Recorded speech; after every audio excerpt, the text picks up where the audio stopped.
Hey, just wanted to come in and drop something that I was thinking about this morning as I was reading in Romans chapter 10. I was stuck in between verses 14 all the way up to like 17, 18. And it asks a couple of very important questions. Many of us may already be aware of Romans 10:17, which says that faith comes by hearing, and hearing comes by the word of God. But if we were to backtrack just a couple of verses, and asks a couple of very important questions. Number one, how can anyone call upon the name of the Lord to save them unless they believe first? Okay? But how can anyone believe first if they've never heard about him? Right? So we're talking about hearing.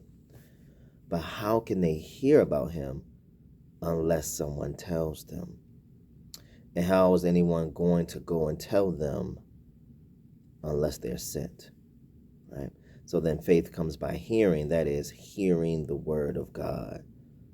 So that means that faith comes from hearing the message, and that the message is heard through the word about Christ.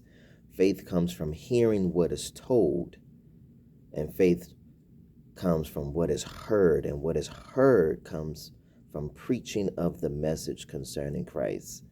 So when I think about that, there's several things happening all at once. Number one, faith comes.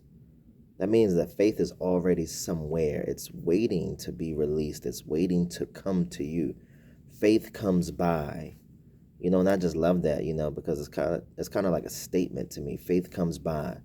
So that means if faith is coming by, I want to be in the area of when faith comes by, because I want to have a visitation with faith. But if faith comes by hearing, and hearing comes by the word of God, that means that we're hearing something. That means that someone has to be saying something to us. So in order for our faith to kick in, number one, we have to hear it. Number two, we have to hear it from someone. So I want you to start to ask yourself these questions. What are you hearing? What are you listening to? What's catching your attention? But number two, who is the messenger? If faith comes by hearing, and hearing comes by the word of God, and obviously if something is going to be faith, it has to come from, or we have to hear it from someone that we trust and someone that we believe in. Who are we hearing from in this season? Who's controlling the narrative of what we're hearing? I want you to think about that. What are you hearing?